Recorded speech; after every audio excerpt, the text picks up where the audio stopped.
Hello everyone, this is Surabhi. Welcome to Study Hacks. कैसे हो सब? आई होप आप लोग सब ठीक है, अपनी स्टडी को अच्छे तरीके से कवर अप कर रहे हैं। डिस्कशन जो रहेगा यानी कि 30 नवंबर का, वो काफ़ी ज़्यादा इंपॉर्टेंट होने वाला है। और आज का जो दिन है नवंबर मंथ का आखिरी डे है।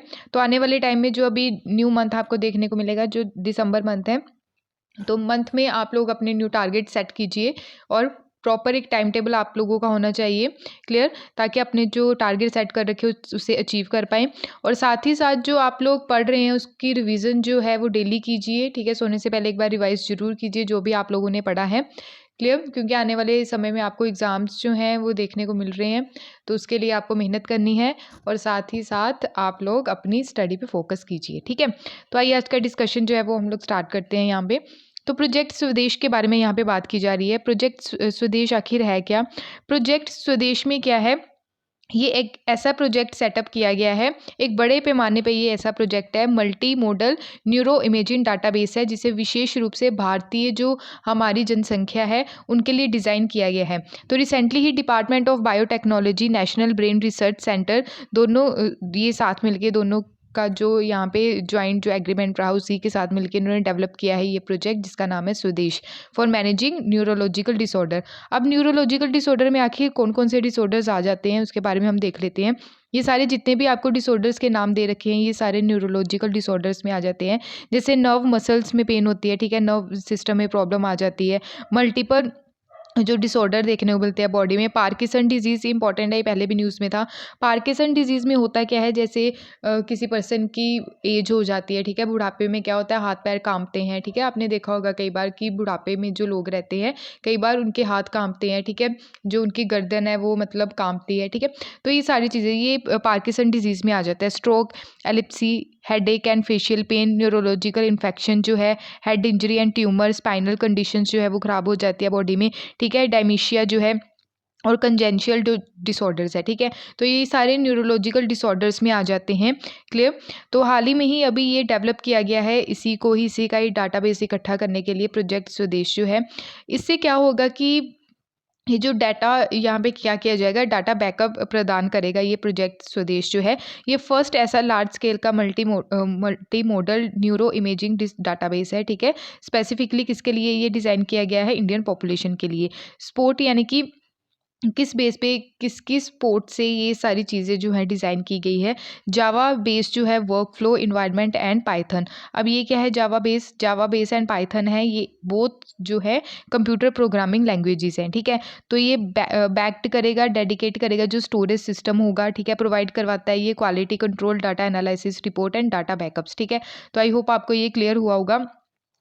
उसके अलावा अगर हम बात करें तो सिग्निफिकेंस क्या है इसका, ये काफ़ी यूज़फुल रहेगा आने वाले टाइम में, ठीक है। ये कंडक्ट करवाएगा मल्टी मॉडल जो ब्रेन स्टडीज़ है, ठीक है, अंडरस्टैंड की जाएगी जो अल्जाइमर डिजीज़ है। अल्जाइमर डिजीज़ क्या होती है, ये काफ़ी ज़्यादा इंपॉर्टेंट है।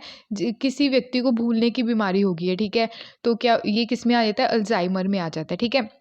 तो अल्जाइमर जो है, किसी व्यक्ति को कोई चीज़ें याद नहीं है, ठीक है, बड़ी कोशिश कर रहा है, वो उसको भूली जा रही हैं चीज़ें, क्लियर। तो वो अल्जाइमर में आ जाएगा, वो नहीं है जो जैसे हम पढ़ रहे हैं कई बार भूल गया, no, that is not Alzheimer, ठीक है।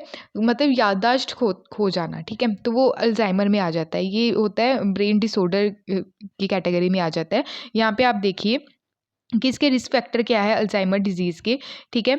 तो ओल्डर देन यानी कि जब 65 ईयर्स की एज हो जाती है तब ये बीमारी देखने को मिलती है, ठीक है। फैमिली हिस्ट्री जो है वो भूलने लग पड़ती है, ये ऐसी बीमारी है, क्लियर। हेरिडेटिंग जीन्स यानी कि अगर हमारे पेरेंट्स में ये बीमारी, तो आने वाले समय में यानी कि जब हम बूढ़े होंगे तो हमारे में भी ये जो है बीमारी देखने को मिल सकती है, ठीक है। एग्जिस्टिंग माइल्ड कॉग्निटिव जो इम्पेयरमेंट है, डाउन सिंड्रोम यानी कि चीज़ें भूलने लगती हैं, अनहेल्दी लाइफस्टाइल हो जाता है, ठीक है। प्रीवियस हेड ट्रोमा की जो चीज़ें हैं वो देखने को मिलती है, ठीक है। कम्युनिटी जो है यानी कि पुअर एंगेजमेंट, जैसे हम मिलते जुलते हैं पहले, ठीक है, सब लोगों के साथ, ठीक है। तो ये चीज़ें जो हैं, जो हम कम्युनिटी के साथ मिलते हैं, अलग अलग ग्रुप्स में बैठते हैं, ठीक है, वो चीज़ें भी इसके दौरान कम हो जाती है, ठीक है। तो ये काफ़ी ज़्यादा हार्मफुल आप देख सकते हैं अल्जाइमर डिजीज़ जो है, क्लियर। उसके अलावा अगर हम बात करें यहाँ पे जो अर्ली साइंस जो देखने को मिलते हैं, टॉप 10 अर्ली साइंस है अल्जाइमर बीमारी के, वो है कि मेमोरी का लॉस हो जाना, याददाश्त चली जानी, मूड में चेंजेस आ जाना, ठीक है, कभी गुस्सा आ रहा है, कभी खुश हो रहे हैं, कभी सैड हो रहे हैं, मूड में चेंजेस आना, ठीक है। मिसप्लेसिंग बिलोंगिंग, ठीक है। Hard to compete familiar task, यानी कि हम कोई चीज़ कर रहे हैं वो कर नहीं पा रहे हैं, ठीक है। अगर कोई और भी, जैसे आप बोल सकते हैं कोई, जैसे हम बिजनेस कर रहे हैं वो भी नहीं कर पा रहे हैं। ऊपर से आप देखिए एक और एग्जांपल ले सकते हैं, जैसे घर के काम रहते हैं, ठीक है, वो भी प्रॉपर वे से नहीं कर पा रहे हैं, तो फैमिली टास्क जो है वो भी सही ढंग से नहीं हो रहा। और सोशल जो है सोसाइटी से भी कनेक्शन जो है वो टूट रहा है, ठीक है। पुअर जजमेंट, यानी कि हम सही क्या है गलत क्या है वो जज नहीं कर पा रहे हैं, ठीक है। और स्ट्रगलिंग ऑफ कम्युनिकेट, यानी कि बात जो कर रहे हैं किसी पर्सन से वो भी प्रॉपर तरीके से नहीं हो पा रही है, यानी कि चीज़ें भूल रहे हैं। अगर कोई पर्सन हमारे सामने बैठा है, हम उसको पहले से बहुत अच्छी तरह से जानते हैं, बट इस बीमारी की वजह से उसे भी पहचानना हम बंद कर देते हैं, ठीक है। तो ये क्या है, जो स्ट्रगलिंग है कम्युनिकेट का सिस्टम जो है ये भी आपको ख़राब देखने को मिलता है, ठीक है। यानी कि हम विज़न जो है, विज़न में भी चेंजेस आ जाते हैं, जो है आई साइड वीक हो जाती है, ठीक है। कई बार जो है बिल्कुल ही देखना बंद हो जाता है। तो ये क्या है, अल्जाइमर के टॉप 10 अर्ली साइंस हैं, ठीक है। तो ये आप लोगों को याद रखने हैं, ठीक है। एक अंदाज़ा होना चाहिए आप लोगों को कि आखिर यहाँ पे है क्या। उसके अलावा अगर हम बात करें तो ये तो होगी अल्जाइमर की बात, ठीक है। उसके अलावा बात करें तो डेवलपमेंट जो है, जो यानी कि आगे आने वाले टाइम में ऐसी फैसिलिटी देखने को मिलेगी कि मल्टी साइट डाटा होगा अवेलेबल, जो कोलैबोरेट करेगा रिसर्च करने में वर्ल्ड वाइड, ठीक है। न्यूरोलॉजिकल जो डिसऑर्डर्स हैं, न्यूरोलॉजिकल डिसऑर्डर्स जो है ये ऐसी डिजीज़ है सेंट्रल एंड पेरीफेरल जो नर्वस सिस्टम है उसमें देखने को मिलती है। पेरीफेरल नर्वस सिस्टम हम यहाँ पे देख सकते हैं, ठीक है। कनेक्शन जो रहता है सेंट्रल नर्वस सिस्टम का ऑर्गन से, लिम्ब से और स्किन से, ठीक है। तो यहाँ पे बीमारी आपको देखने को मिलती है, ठीक है। जो ब्रेन है, ब्रेन क्या करता है, ब्रेन को जो साइन जाते हैं कि हमने क्या क्या करना है, हमारी बॉडी की जो मूवमेंट रहती है उसमें भी जो प्रॉब्लम्स आती हैं, ठीक है। कैरी जो की जाती है सेंसरी एंड मोटर इन्फॉर्मेशन जो रहती है वो सही तरीके से हम कैरी नहीं कर पाते हैं, ठीक है। रेगुलेट हो जाती है इनवॉलेंट्री जो बॉडी फंक्शन है, जैसे हार्ट बीट हो गया, ब्रीथिंग हुई, सांस लेने में प्रॉब्लम होगी, तो ये पेरीफेरियल नर्वस सिस्टम की कैटेगरी में आ जाता है, ठीक है। तो इन अदर वर्ड्स अगर देखिए, ब्रेन, स्पाइनल कोड, ठीक है, cranial nerves, peripheral nerves, nerves root, autonomic nervous system, neuro muscles जो फंक्शंस रहते हैं, ठीक है, और मसल्स में ये सारी चीज़ प्रॉब्लम्स जो है इस डिसऑर्डर के तहत देखने को मिलती हैं, ठीक है। तो आई होप आपको ये क्लियर हुआ होगा। यहाँ पे आप देख सकते हैं गैंगोलियन और नर्व, ठीक है, ये आ जाता है पेरिफेरियल नर्वस सिस्टम में। ब्रेन और स्पाइनल कोड जो है ये सेंट्रल नर्वस सिस्टम में आ जाता है, ठीक है। तो आई होप आपको ये डायग्राम के तहत भी क्लियर हुआ होगा। उसके अलावा अगर हम बात करें तो 2 टाइप के आपको न्यूरोलॉजिकल डिसऑर्डर्स देखने को मिलते हैं। टाइप्स जो है, पहली टाइप में आ जाता है नॉन कम्युनिकेबल न्यूरोलॉजिकल डिसऑर्डर और दूसरी टाइप में आ जाता है कम्युनिकेबल न्यूरोलॉजिकल डिसऑर्डर।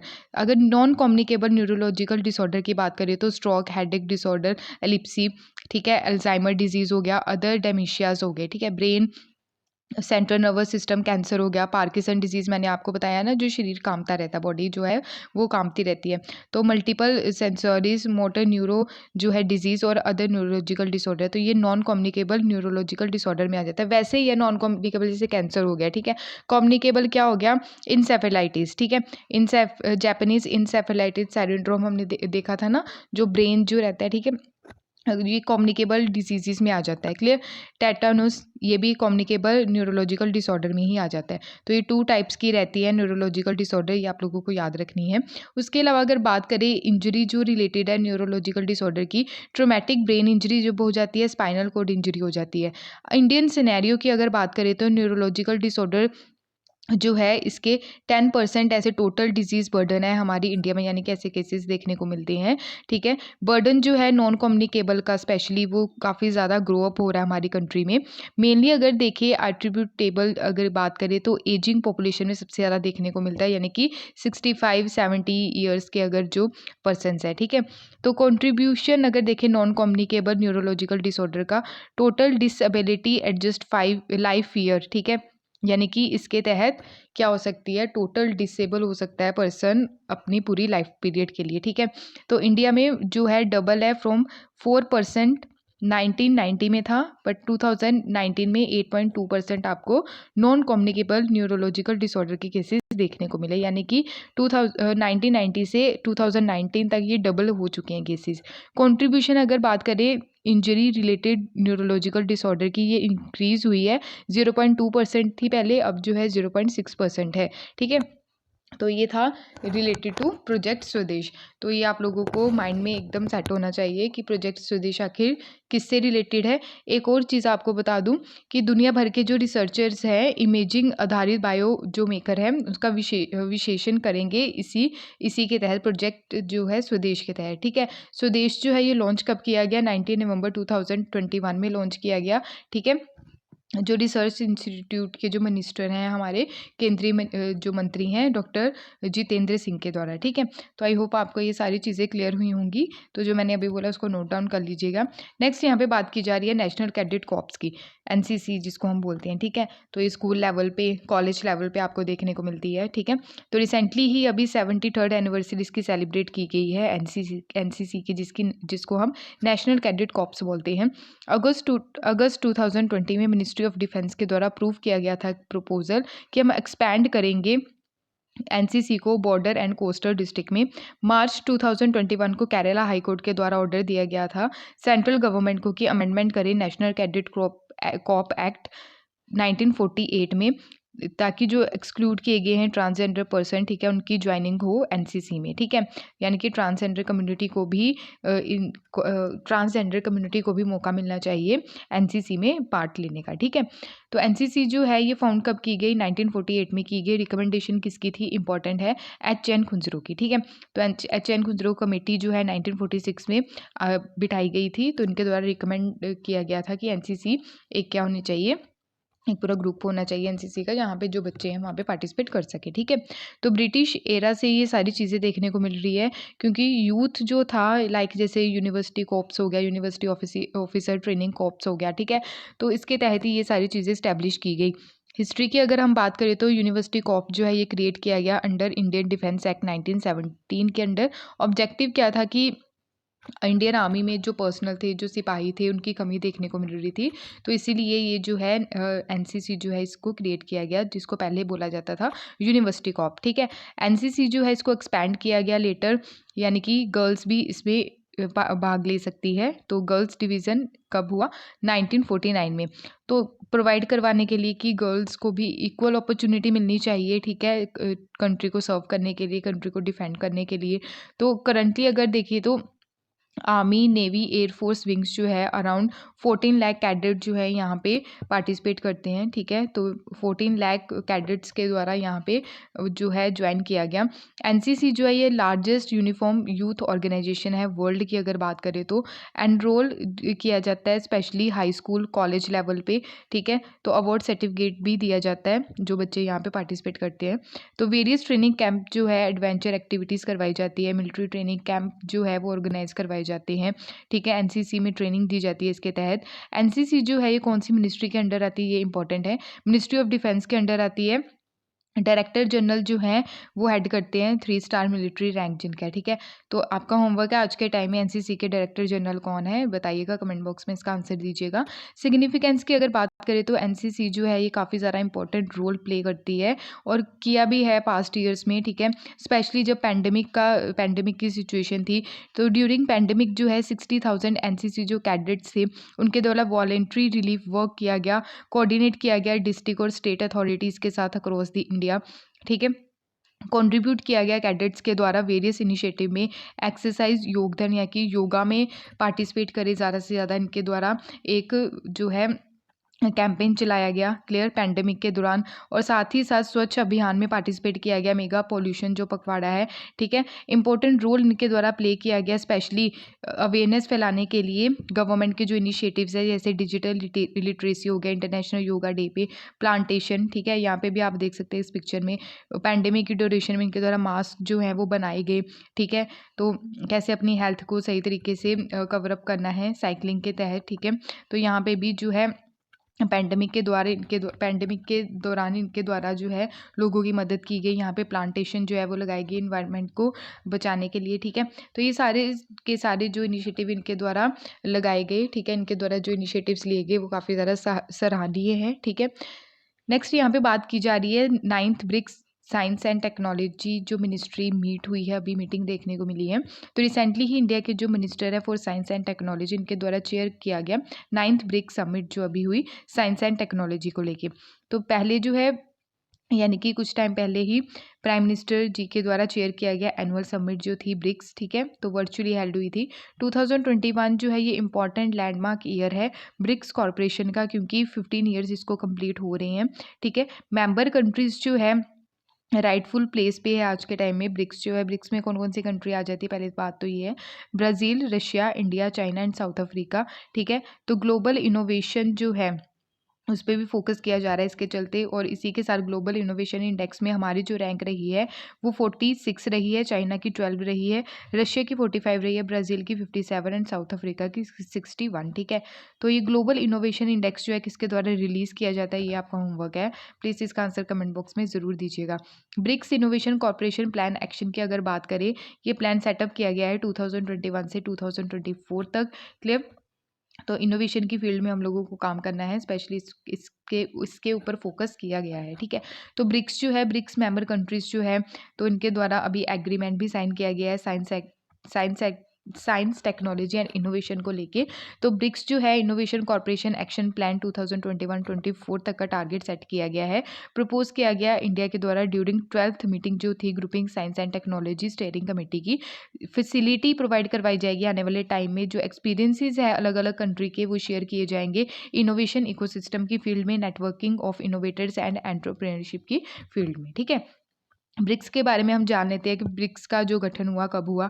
ब्रिक्स जो है ये एक्रोनियम ग्रुपिंग है, वर्ल्ड लीडिंग एमर्जिंग जो, ठीक है, लीडिंग एमर्जिंग जो इकोनॉमीज़ हैं साथ में मिलके ये काम करती हैं, जैसे कि ब्राज़ील हो गया, रशिया, इंडिया, चाइना और साउथ अफ्रीका। 2001 में ब्रिटिश के इकोनॉमिस्ट थे जिम ओ'नील, ठीक है, इनके द्वारा एक टर्म डिफाइन की गई थी ब्रिक, ठीक है। तो साउथ अफ्रीका जो है ये स्टार्टिंग में नहीं था, वो बाद में ज्वाइन किया गया उसके द्वारा। तो ब्रिक जो है ये डिस्क्राइब करता था पहले 4 एमर्जिंग इकोनॉमी, जैसे ब्राज़ील, रशिया, इंडिया और चाइना आ जाते थे इसमें, ठीक है। ग्रुपिंग जो है ये फॉर्मलाइज की गई ड्यूरिंग फर्स्ट मीटिंग जो थी ब्रिक की फॉरेन मिनिस्टर्स की 2006 में, ठीक है। 2001 में डिज़ाइन किया गया, 2006 में पहली मीटिंग हुई, ठीक है। साउथ अफ्रीका को इनवाइट किया गया, ब्रिक जो मीटिंग हुई 2010 में, तो साउथ अफ्रीका के द्वारा ये ज्वाइन किया गया, फिर बना ब्रिक्स, ठीक है। तो आज के टाइम में ब्राज़ील, रशिया, इंडिया, चाइना और साउथ अफ्रीका कंट्रीज़ जो है ये आपको देखने को मिलती है। इसमें 42% कंप्राइज है वर्ल्ड की population, 23% global gross domestic product यहाँ पे देखने को मिलता है, और वर्ल्ड ट्रेड की अगर बात करें अराउंड 17%। चेयरमैनशिप की अगर बात करें तो ये रोटेट होती है एनुअली मेंबर्स में अकॉर्डिंग टू एक्रोनियम, जैसे ब्रिक्स, रशिया, इंडिया, चाइना और साउथ अफ्रीका, ठीक है। तो अगर बात करें तो ब्रिक्स लीडर्स जो समिट है ये एनुअली होती है ड्यूरिंग 6th ब्रिक्स समिट। अगर जब 6th ब्रिक्स समिट थी 2014 में, एग्रीमेंट साइन किया गया और इस्टेब्लिश किया गया न्यू डेवलपमेंट बैंक। और ये क्वेश्चन पूछा भी जा चुका है कि न्यू डेवलपमेंट बैंक जो है ये किसके द्वारा इस्टेब्लिश किया गया, तो ये ब्रिक्स कंट्री का ये बैंक है, ठीक है। और एक रिज़र्व जो अरेंजमेंट है, कॉन्टीजेंट रिज़र्व अरेंजमेंट, ये भी ब्रिक्स का ही है, ठीक है। तो ये आप लोगों को सारी चीज़ें याद रखनी है। यहाँ पे आप देख सकते हैं Brazil, Russia, India, China, south Africa, ठीक है। World population 42%, global GDP 23%, world trade 17%, land area अगर बात करें 26.6%, वोटिंग पावर जो है 30.2%, क्लियर। नेक्स्ट काफ़ी ज़्यादा इंपॉर्टेंट है, वर्ल्ड का टॉलेस्ट पियर ब्रिज कहाँ पे अभी बनाया गया है, ये मणिपुर में, ठीक है। इंडियन रेलवेज के द्वारा कंस्ट्रक्ट किया गया है टॉलेस्ट पियर ब्रिज जो है, रेलवे ब्रिज वर्ल्ड का टॉलेस्ट है ये, ठीक है। तो कहाँ पे है, ये मणिपुर में है। एम्बिशियस प्रोजेक्ट है ये रेलवे का मणिपुर में, और ये पार्ट है किसका, जिरीबम इम्फॉल रेलवे लाइन का, ठीक है। और ये कनेक्ट करेगा नॉर्थ ईस्ट स्टेट को कहाँ पे, बाकी कंट्रीज़ की स्टेट्स के साथ, क्लियर। तो करंटली अगर देखें तो टॉलेस्ट पियर ब्रिज जो है ये रिकॉर्ड किया गया है 139 मीटर हाई है, ठीक है। अगर कंपेयर करें तो माला रिजेका वैदत बेल्ट कहाँ पे है, ये यूरोप में, मोन्टेग्रो में, ठीक है। तो इसके साथ कंपेयर करें तो ये वर्ल्ड का टॉलेस्ट पेयर ब्रिज है, ठीक है। तो यहाँ पे आप देख सकते हैं मणिपुर, यहाँ पे नागालैंड है, यहाँ पे मिज़ोरम, और ये है म्यांमार की जो बाउंड्री टच करती है, क्लियर। तो आई होप आपको ये सारी चीज़ें क्लियर हुई होंगी। उसके अलावा अगर हम बात करें तो काफ़ी खुशी की बात है, पार्लियामेंट के द्वारा जो फॉर्म लॉज है उसको रिपील कर दिया गया है। बट इम्पॉर्टेंट ये है कोई भी डिबेट डिस्कशन नहीं हुआ, डिबेट डिस्कशन के बिना ही ये पार्लियामेंट में जो है लॉज जो हैं वो रिपील कर दिए गए। बट जो है पार्लियामेंट में प्रॉपर प्रोसीजर के तहत ही सारी चीज़ें होनी चाहिए, तो ऐसी यहाँ पे बात की जा रही है। तो अपोजिशन के द्वारा ये प्रोटेस्ट किया जा रहा है कि हाउस में प्रॉपर प्रोसीजर के तहत ही सारी चीज़ें हों। क्लियर? तो इम्पोर्टेंट जो है हम लोगों के लिए, आर्टिकल 245 के तहत हमारे कॉन्स्टिट्यूशन में जो पावर रखी गई है, पार्लियामेंट को पावर दी गई है कि वो लेजिस्लेटिव बॉडी जो आपको देखने को मिलती है, उसके तहत लॉ बना भी सकते हैं आर्टिकल 245 के तहत, और एक्ट जो है उसको रिपील भी कर सकते हैं। ठीक है? तो लेजिस्लेशन जो है ये सनसेट क्लोज भी लेके आ सकती है, यानी कि एक पर्टिकुलर टाइम डिफाइन कर सकती है। सनसेट क्लोज का मतलब क्या होता है? पर्टिकुलर टाइम डिफाइन करना कि इस टाइम के बाद चीज़ें खत्म हो जाएंगी। ठीक है? तो लॉज जो है रिपील करने के 2 वेज हैं, एक तो ऑर्डिनेंस के थ्रू, एक तो लेजिस्लेशन के थ्रू। ऑर्डिनेंस जो है ये पावर किसके पास है? प्रेसिडेंट के पास पावर है। ठीक है? आर्टिकल 123 के तहत। ठीक है? ऑर्डिनेंस मेकिंग पावर आर्टिकल 123 के तहत। गवर्नर के पास जो पावर है आर्टिकल 1213 के तहत। ठीक है? तो ये चीज़ आप लोगों को याद रखनी है। और बात करें प्रेसिडेंट अगर ऑर्डिनेंस के थ्रू ये जो है रिपील करे, फिर उसके बाद क्या रहता है, 6 मंथ के बाद फिर पार्लियामेंट में पूरे प्रोसीजर के तहत ये सारी चीज़ें होनी चाहिए। ठीक है? अगर नहीं हुआ तो फिर से जो लॉज हैं वो पिक्चर में आ जाती है। ठीक है? अगर बात करें केस ऑर्डिनेंस में, तो नीड है रिप्लेस करने में जो लॉ पास किया गया है पार्लियामेंट में, विद इन 6 मंथ में ये सारी चीज़ें होनी चाहिए। अगर लेजिस्लेशन की बात करें तो लेजिस्लेशन में रिपील करने के लिए जैसे फॉर्म लॉज हैं, बोथ जो हाउसेस है पार्लियामेंट में, लोकसभा राज्यसभा से पास होना ज़रूरी है, फिर प्रेसिडेंट के असेंट लेने भी ज़रूरी है इसमें। ठीक है? तो रिपील और अमेंडिंग जो है ये अभी से नहीं आपको देखने को मिल रहा, ये पहले भी हो चुका है। 2019 में भी ऐसा किया गया यूनियन गवर्नमेंट के द्वारा। ठीक है? जो ब्रिटिशर्स के जो लॉज थे उनको भी रिपील किया गया, जैसे इनकम टैक्स एक्ट 1961 का हो गया, इंडियन इंस्टीट्यूट मैनेजमेंट एक्ट 2017 का। ठीक है? नेक्स्ट है ओमिक्रॉन, ये कल ही डिस्कस किया था। ये जो वेरिएंट आपको देखने को मिल रहा है, म्यूटेशन जो है किसका, वायरस का, तो काफ़ी ज़्यादा हाई रिस्क है। कहाँ पे? ये अफ्रीका कॉन्टिनेंट में देखने को मिल रहा है। ठीक है? तो ये WHO के द्वारा बोला गया है कि ग्लोबल रिस्क आने वाले टाइम में हो सकता है। ठीक है? तो यहाँ पे आप देखिए डिजिटल हनी ट्रैप, तो teens to seniors, digital honey trap में क्या होता है, जैसे फ्रॉड की कंडीशंस आ जाती है। ठीक है? तो फ्रॉड देखने को मिलता है, ऑनलाइन फ्रॉड हो गया। ठीक है? उसके अलावा अगर बात करें तो यहाँ पे जैसे अवेयरनेस फैलाई जा सके रेडियो के थ्रू, न्यूज़पेपर के थ्रू, स्कूल्स में। ठीक है? ताकि ये हनी ट्रैप के जो केसेस है वो कम हों। क्लियर? तो ये हनी ट्रैप के जो केसेस है आपको देख रहे हैं, 1.30 करोड़ जो है एग्जॉर्टेड किया गया है। ठीक है? इसके तहत, तो be aware to this situation. Clear? Next है यहाँ पे देखिए, जो अभी ओमिक्रॉन वायरस है उसके बारे में यहाँ पे पिक्चर बनाई जा रही है। तो यंगस्टर्स जो है, स्टूडेंट्स जो रहे गुरुकुल स्कूल के, गुरुकुल स्कूल ऑफ आर्ट। ठीक है? तो इनके द्वारा ये जो है पोस्ट वगैरह, ये पोस्टर्स जो है बनाए गए हैं अवेयरनेस फैलाने के लिए कि भाई अब सतर्क हो जाओ, ये जो वायरस है, ठीक है, ये अपना नया रूप ले रहा है। क्लियर? कर्नाटका जो है, कर्नाटका के द्वारा बोला गया कि कृष्णा रिवर्स के बारे में। ठीक है? तो तेलंगाना और आंध्र प्रदेश, जो आंध्र प्रदेश स्टेट है, तो सुप्रीम कोर्ट के द्वारा इसके द्वारा इन्फॉर्मेशन दी गई है कि जो रिवर के बारे में यहाँ पे बात की गई है, तो हम लोगों के लिए इम्पॉर्टेंट यही है। तो कृष्णा रिवर जो है उसके बारे में हम देख लेते हैं।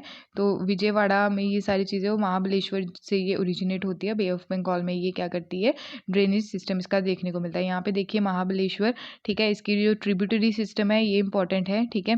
यहाँ पे देखिए कोयाना, घाटप्रभा, मालप्रभा, तुंगभद्रा रिवर, भीमा। ठीक है? डिंडी, मूसी। ठीक है? तो ये सारी जो हैं इसकी ट्रिब्यूटरीज हैं। ठीक है? तो ये बे ऑफ बंगाल में इसका ड्रेनेज सिस्टम आपको देखने को मिलता है। ओके? तो ये काफ़ी ज़्यादा इंपॉर्टेंट है। ठीक है? तो आप लोगों को याद रखना है। उसके अलावा अगर हम बात करें तो यहाँ पे लाइफस्टाइल डिजीज़ के बारे में डाटा है। लाइफस्टाइल डिजीज़ जो है, यानी कि जैसे हम लोग अभी अपनी लाइफस्टाइल जी रहे हैं, यानी कि पहले जो टाइम में हम लोग मेहनत करते थे, आज के टाइम में वो चीज़ें कम हो चुकी हैं। जैसे कि आप बोल सकते हैं, जैसे मशीन्स हमारे पास बहुत ज़्यादा आ गई हैं, जैसे पोछा लगाने वाली मशीन्स हो गई। ठीक है? कपड़े धोने वाली मशीन्स हो गई। पहले हाथ से सारी चीज़ें होती थी, तो बॉडी भी जो थी वो फिट रहती थी। ठीक है? आज के टाइम में ये मशीन्स तो आ ही गई हैं, उसके अलावा क्या हो गया है, बीमारियाँ भी ये मशीन्स जो है हमारी बॉडी में लेके आ रही हैं। ठीक है? तो लाइफस्टाइल डिजीज़ जो है वो बहुत ज़्यादा देखने को मिल रही है। हाइपरटेंशन जो है सबसे ज़्यादा जो मैन में देखने को मिल रहा है, सबसे ज़्यादा जैसे बिहार में हो गया। ठीक है? जो राजस्थान हो गया, राजस्थान वाला एरिया हो गया, क्लियर। तो यहाँ पे डायबिटीज़ की अगर बात करें तो जे-एंड-के वाले एरिया में सबसे ज़्यादा है, राजस्थान वाले एरिया में, मध्य प्रदेश, उत्तर प्रदेश, ठीक है। उसके अलावा हाइपरटेंशन की अगर बात करें वुमेन्स में सबसे ज़्यादा है बिहार में, राजस्थान में सबसे कम है सिक्किम में। डायबिटीज़ की बात करें वुमेन्स में तो जे-एंड-के, राजस्थान, मध्य प्रदेश, उत्तर प्रदेश, ठीक है। तो इंपॉर्टेंट है ये, तो ये आप लोगों को याद रखना है, ठीक है।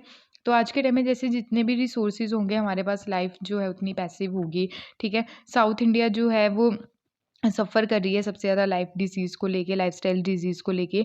हाइपरटेंशन में आप लोगों को याद रखना है सबसे कम जो है बिहार में है, ठीक है। सबसे हाई जो है वो केरला में है, ठीक है। तो आई होप आपको ये क्लियर हुआ होगा।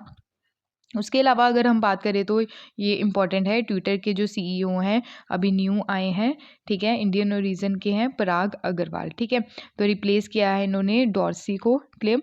तो ट्विटर की अगर बात करें तो फाउंड कब किया गया ट्विटर को? 21 मार्च 2006 में, कैलिफोर्निया यूएसए। हेडक्वार्टर इसके कहाँ पे है? कैलिफोर्निया में ही है। फाउंडर इसके जैक डॉर्सी थे, ठीक है। अवेन विलियम, क्लियर। तो ये इंपॉर्टेंट चीज़ है, ये आप लोगों को याद रखनी है। तो ये था important current affairs. I hope आपको ये सारी चीज़ें क्लियर हुई होंगी। अगर फिर भी कोई डाउट होगा तो प्लीज़ इस डाउट को क्लियर करने के लिए आप कमेंट बॉक्स में अपने डाउट्स को ज़रूर शेयर कीजिएगा। पीडीएफ के लिए आप लोग टेलीग्राम ज्वाइन कर सकते हैं। अगर आपको वीडियो पसंद नहीं आई हो तो प्लीज़ डिसलाइक भी कर दीजिएगा। अगर पसंद आई हो तो प्लीज़ लाइक शेयर और सब्सक्राइब ज़रूर कीजिए। Thank you for watching my video. जय हिंद।